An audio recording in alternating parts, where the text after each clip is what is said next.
What's up guys, the Crimson Gamer here, and I'm back with another SMITE guide. This time we're playing the one and only Anubis, the horse god. Oh wait, no, he's what again? Yeah, that's not funny. That's perfect timing. Anyways, yeah, we did a random god and that's who I got, so.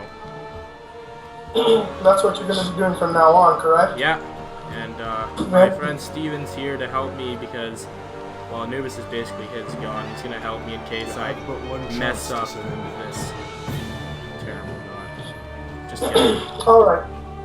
So, shall we begin, Okay, so sir? I didn't read the passive, so you could explain that. Alright, Anubis' passive is called Sword. Basically, Anubis steals protection, and he steals power, and he gets a, I think it's a, he gets a lifesteal bonus. I'm not 100%, maybe 35, 25, somewhere around there. He gets a lifesteal bonus, and he also has a 30% reduction to all crowd control abilities. But that might seem very OP, but there's a reason why Anubis has a very strong passive. As we go through his kit, you'll notice Anubis does not have an escape, Mr. Crimson. Oh, I know, it sucks. So this means Anubis, it's very hard for him to survive. Now Anubis is classified as a glass cannon, so he can do high amounts of damage, but he can get taken out pretty easily if he's done enough.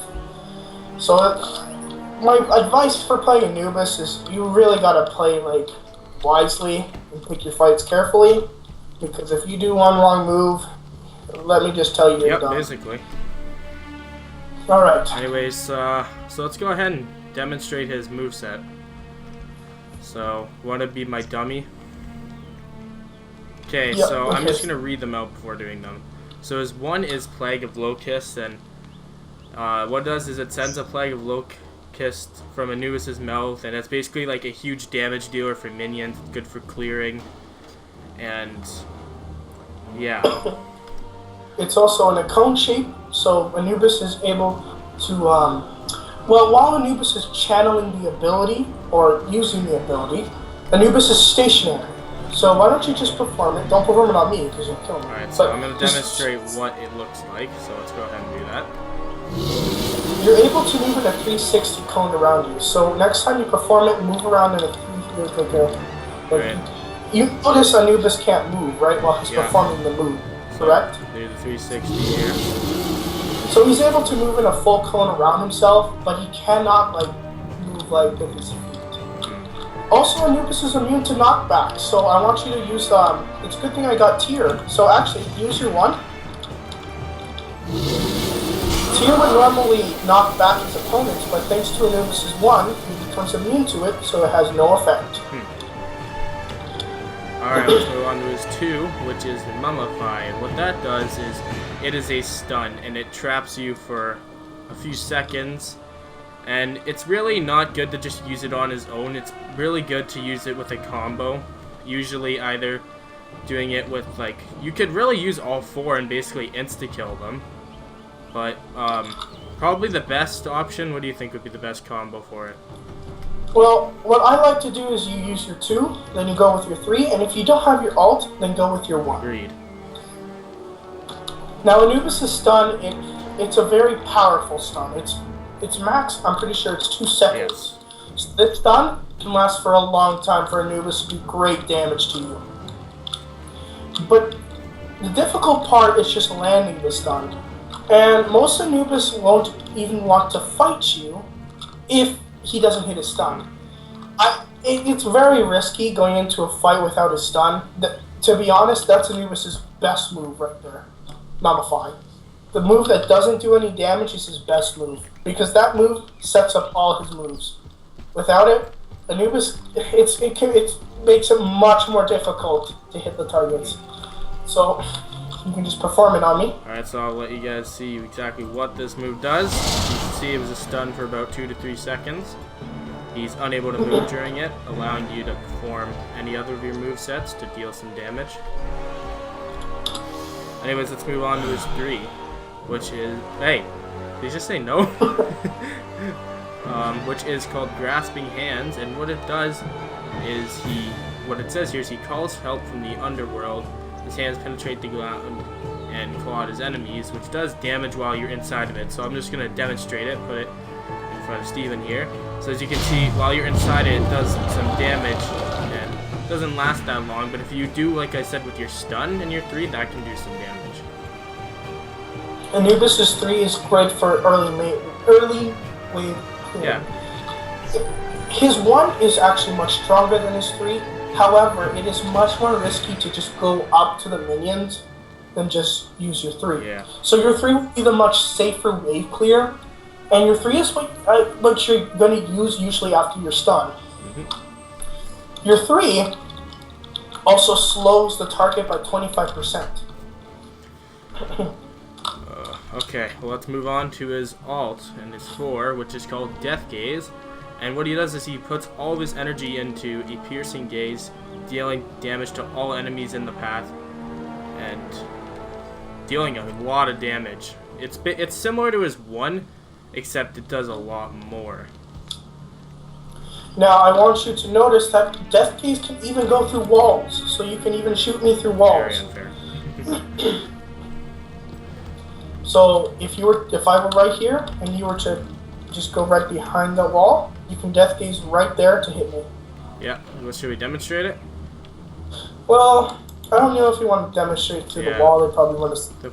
But I'm just saying, Death Gaze can go through all walls. All right. Death Gaze is none other than just a damaging move. This is Anubis' ultimate ability, most damaging ability, and it literally. It kills everything. It's probably one of the most powerful ultimates in the game, but it can be extremely difficult to hit all 30 ticks. Basically, Anubis uses Death Gaze and he hits you very quickly with it. 30 times, if he can land all of them. And most gods, unless they're like not a guardian or a support, they're not going to last through this. This Death Gaze usually kills everything once it hits. But just like Plague of Locusts, Anubis is not able to move. He's stationary. But he can move in a 360, just like Plague of Locusts. What else I was going to say? I feel like I'm missing something. Oh yeah, and he's CCMU, so crowd control will not affect him for the duration he's using it. Oh, and another thing. While using Plague of Locusts or not Grasping Hands, while using Death Gaze or Plague of Locusts, you can easily just right-click to cancel out the abilities. Say if you're in trouble. Now, I guess you might want to perform the move on me, I guess. Alright. I'm sorry if I kill you. You can see it's also... Oh, I was going to do a 360, but okay. But yeah, that's a huge damage dealer if you combo it. Most people, what they would do is, if they have their ult, like you said, they'd probably do the stun and then their ult. And even place their 3 if they want. That'd be a huge damage dealer. Well, I guess you can just, I don't know. I don't know. Here, Anubis, he's very strong. It's just he can be very difficult to get into if you have no sense of direction in SMITE yet. He is easy to use once you get the hang of it, but he will get picked on and picked on if you do not know how to play him.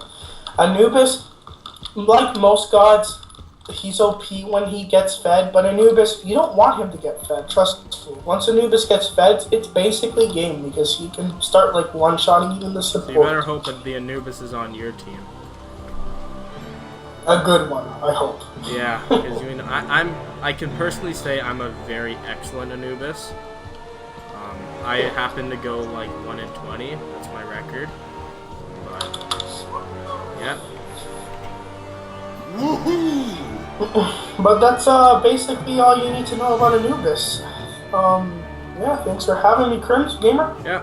So in conclusion, Anubis is one of the most powerful gods and simplest to use, but I would not recommend him if you were new, because he does not have a getaway, and if you're one of those guys that are new to SMITE, getaways are basically all you do.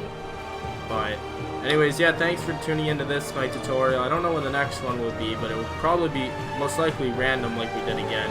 So I hope you like this. Let me know who you'd prefer to see next, and let me know what you thought about it in general. If you liked having Steven around, or should I boot kick him to the curb? Oh! Ah! Anyways, thank you guys, and I'll see you in the next video.